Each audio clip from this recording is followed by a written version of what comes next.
Di tengah adanya keraguan soal netralitas penyelenggaraan pemilu yang demokratis, 3 pasangan Capres-Cawapres sama-sama mengutarakan harapan agar pemilu berlangsung jujur, adil, dan sportif. Hal ini tampak pada pidato masing-masing pasangan calon saat mengikuti rapat pleno terbuka penentuan nomor urut Capres-Cawapres di kantor KPU Selasa malam. Pasangan Capres-Cawapres nomor urut 1 Anies Baswedan Muhaimin Iskandar menyerukan agar prinsip langsung, umum, bebas, dan rahasia tetap bisa diciptakan di pemilu 2024. Lihatlah pemilu ini ibarat seperti kompetisi pertandingan sepak bola. Kita ingin menyaksikan tim masing-masing Capres dan Cawapres bermain secara sportif dan bermain secara terbuka. Amin menganggap bahwa kita telah memiliki kesempatan untuk terus menjaga agar pemilihan umum berjalan dengan langsung, umum, bebas, dan rahasia. Dilaksanakan dengan penuh kejujuran, keterbukaan, dan kebersamaan. Sedangkan pasangan Capres-Cawapres nomor urut 2, Prabowo Subianto Gibran Rakabuming Raka, masih merasa percaya dan yakin KPU bisa melaksanakan semua proses pemilu dengan jujur dan adil, tanpa kecurangan apapun. Menurut Prabowo, kecurangan dalam pemilu sama saja dengan mengkhianati rakyat. Kita percaya dan yakin KPU akan melaksanakan semua proses pemilihan umum dengan sebaik-baiknya, dengan sejujur-jujurnya, dengan seadil-adilnya, tanpa kecurangan apapun.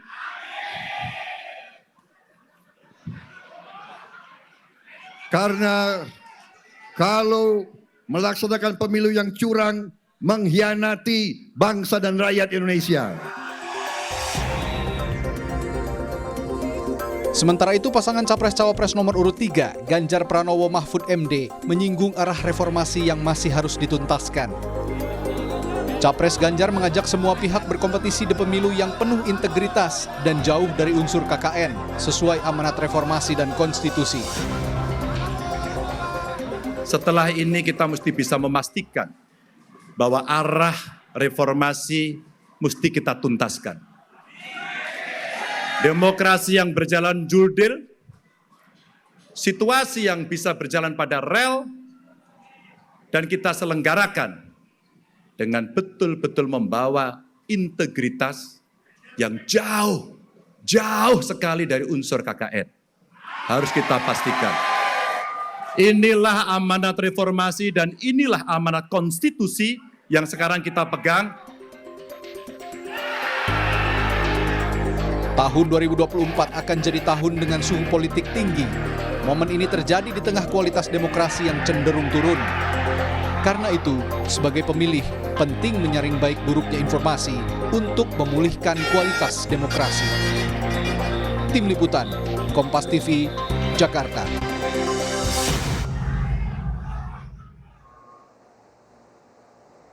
Lalu bagaimana kita sebagai publik bisa mengawal agar komitmen 3 pasangan calon agar pemilu bisa berlangsung secara jujur, adil, demokratis ini tidak sekedar pesan kosong? Kita akan bahas bersama dengan pakar hukum tata negara Universitas Bhayangkara Jakarta Raya, Profesor Juanda. Profesor Juanda, selamat sore, terima kasih sudah bergabung di Kompas TV. Prof, langsung saja, 3 paslon sudah komitmen pemilu jujur, adil, demokratis. Nah, kalau kita sebagai publik, gimana kita bisa mengawal itu, Prof? Ya, saya kira kalau kita bicara soal pemilu ini kan merupakan sebuah hajat 5 tahun dalam kerangka kita melaksanakan prinsip demokrasi. Dan kita semua rakyat Indonesia memang harus cerdas dalam rangka memilih pemimpin kita, khususnya presiden atau wapres. Dan oleh karena itu kita tidak boleh diiming-imingi oleh sebuah pragmatisme yang sempit, saya kira, dan itulah peran dari masyarakat luas dalam rangka pemilu ini. Sehingga saya melihat memang 3 pasangan calon itu semuanya menginginkan bahwa pemilu itu diwujudkan dalam hal sikap bagaimana kita adalah mereka-mereka, baik itu adalah KPU, Bawaslu, eh, pasangan calon, terus para relawan dan timnya untuk mematuhi bahwa pemilu itu harus jujur, adil, tidak ada kecurangan. Nah, ini juga diinginkan kita sebagai rakyat, yang sebagai pemilih juga harus tegak lurus untuk mengikuti prinsip dan norma konstitusi sebagaimana pasal 22E itu sendiri. Itu adalah merupakan hak konstitusional kita, harus kita jaga, kita kawal dengan baik. Kita harus berintegritas, kita tolak praktek-praktek yang kira-kira melanggar daripada norma dan etika berdemokrasi itu sendiri. Saya kira demikian. Oke, artinya harus dijunjung tinggi tadi adalah ya menghindari kecurangan, kejujuran lah ya kurang lebih artinya. Nah, kan juga dalam pemilu nih, kita kan juga mencoblos akan 3 bulan lagi. Nah, netralitas kan juga jadi sesuatu yang sangat dinanti-nantikan lah, sangat diidam-idamkan. KPU, bukan hanya KPU, tapi juga peserta calon, kemudian juga aparat, ini sudah diatur dalam Undang-Undang Pemilu juga harus netral. Gimana kita publik bisa menjamin atau juga bisa melihat pemilu nanti berjalan netral, Prof? Iya, saya kira semua yang saya sebutkan tadi, stakeholder yang ada itu benar-benar berkomitmen untuk mematuhi Undang-Undang Dasar 45, norma termasuk Undang-Undang Pemilu itu sendiri, ya. Karena biasanya memang pemilu ini berintegritas atau jujur atau netral sebagaimana disebutkan tadi itu dirusaki oleh oknum-oknum tertentu yang tentu melakukan tindakan dengan segala cara demi untuk sekedar meraih sebuah kekuasaan. Makanya fair play ini saya kira perlu kita kawal, perlu kita tumbuh kembangkan di tengah-tengah masyarakat, yang tentu inilah yang kita masuk kalau itu adalah pemilih, itu harus cerdas, harus benar-benar melihat, ya jangan termakan dengan sebuah isu-isu yang manis saja atau program-program yang manis, tetapi ternyata itu tipu muslihat daripada politisi atau pasangan. Nah, ini kan menentukan 5 tahun ke depan. Kalau kita salah pilih, ya apalagi di situ misalnya ada yang mengatakan hindari KKN. Nah, ini kan memang kita lagi memberantas KKN itu sendiri di tengah-tengah masyarakat kita, termasuk biasanya yang jadi problem itu adalah para ASN, para aparat di lapangan, di tingkat provinsi, kabupaten sampai ke desa. Contohnya misalnya kepolisian dan segala macam aparat-aparat seperti ini harusnya benar-benar apa yang diucapkan itu netral dan netral.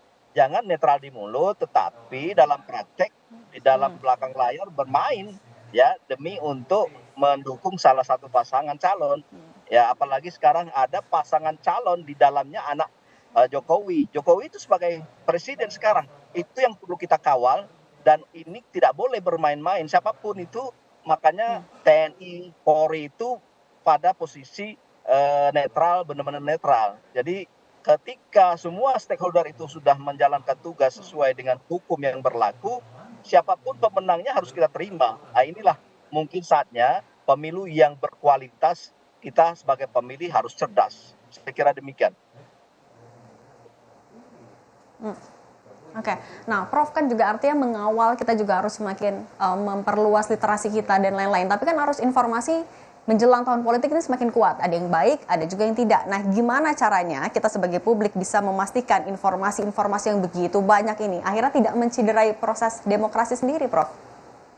Ya saya kira ya peran mass media, terus peran para tokoh-tokoh nasional untuk memberikan pembelajaran pendidikan politik kepada rakyat, ya. Tapi memang tidak instan. Harusnya memang sebelum ini sudah dilakukan pendidikan politik yang benar, yang baik, ya. Nah, tapi memang kalau untuk 3 bulan ini saya kira terlalu terlalu cepat kita untuk mengambil sebuah hasilnya kalau hanya 3 bulan ini. 3 bulan ini adalah merupakan sebuah resultan hasil dari proses pendidikan politik yang bertahun-tahun sebelum ini. Saya kira ini yang perlu kita pahami. 3 bulan ini adalah merupakan sebuah proses waktu untuk menilai program-program dari pasangan calon yang ada, khususnya kalau di Pilpres ya. Kalau itu adalah katakanlah berkaitan dengan Pileg, juga melihat bagaimana kredibilitas calon Pileg itu sendiri.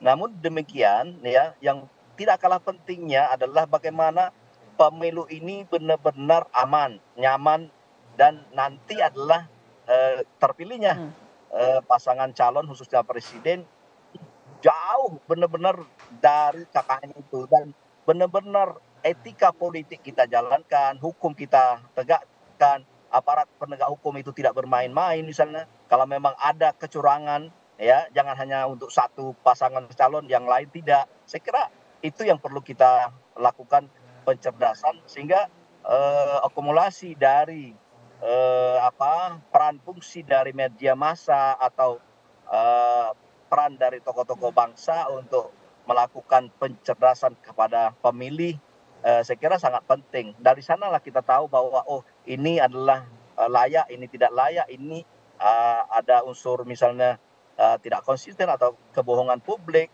Jadi ini memang perlu kita bersama untuk menilai dan memilah memilihnya. Saya kira demikian. Dalam waktu 3 bulan ke depan ya, ini saatnya pemilih mulai bisa cerdas cermat untuk memilih siapa yang nanti menjadi pemimpin 5 tahun ke depan. Nah Prof, kan pemilu damai, pemilu sejuk ini jadi cita-cita semuanya. Bukan hanya sekarang, jelang, ataupun juga saat pencoblosan, tapi juga pascanya. Artinya rekonsiliasi ini juga tentu diharapkan. Apakah atau bagaimana caranya mulai merintis dari sekarang agar rekonsiliasi, suasana sejuk itu tetap bisa dijaga sampai pasca pemilu? Iya, kalau kita konsisten, seluruh pasangan calon konsisten, terus pendukungnya konsisten, partai politik pendukungnya juga konsisten, berkomitmen apa yang diucapkan itu yang dilaksanakan dari sekarang, saya kira semua bisa terima kompetisi yang sehat. Nah, ketika kompetisi sehat melalui regulasi, mematuhi peraturan etika dan segala macam atribut-atribut dari sebuah negara hukum dan atribut dari sebuah negara demokrasi dijalankan dengan baik, maka pasca dari pemilu itu, maka orang melihat, oh ternyata terpilih pasangan nomor urut 1 atau nomor 2 atau nomor 3. Semua peserta pemilu dan para pendukungnya bisa terima, memang bisa diuji dari hasil yang ada, misalnya tidak terjadi kebohongan atau perbuatannya tidak jujur atau segala macam yang mengakangi norma-norma yang saya sebutkan tadi, maka setelah itu siapa yang menjadi pemenang itu merangkul ya, paling tidak memberikan sebuah pemahaman bahwa ini sudah terjadi, sudah selesai, mari kita kembali membangun bangsa dan negara ini secara bersama-sama ya. Dengan demikian para elitnya sudah demikian, terus masyarakat juga diberi pencerahan. Saya yakin bahwa apapun misalnya nanti akan berujung pada gugatan hasil pemilu di MK, maka dari situlah nanti diterima dengan baik dan tidak ada instabilitas politik, keamanan, dan kita bisa membangun siapapun pemimpinnya. Tetapi kalau pemimpinnya diperoleh dengan hal yang tidak benar, pasti akan banyak menolak, dan kita menolak dan terbukti itu ada aparatur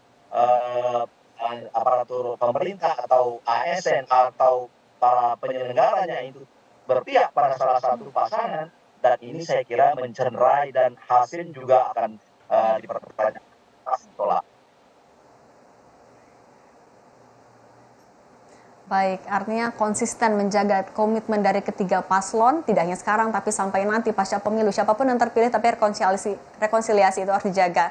Terima kasih banyak Profesor Juanda, pakar hukum tata negara Universitas Bhayangkara Jakarta Raya. Terima kasih banyak Prof, semoga sehat selalu.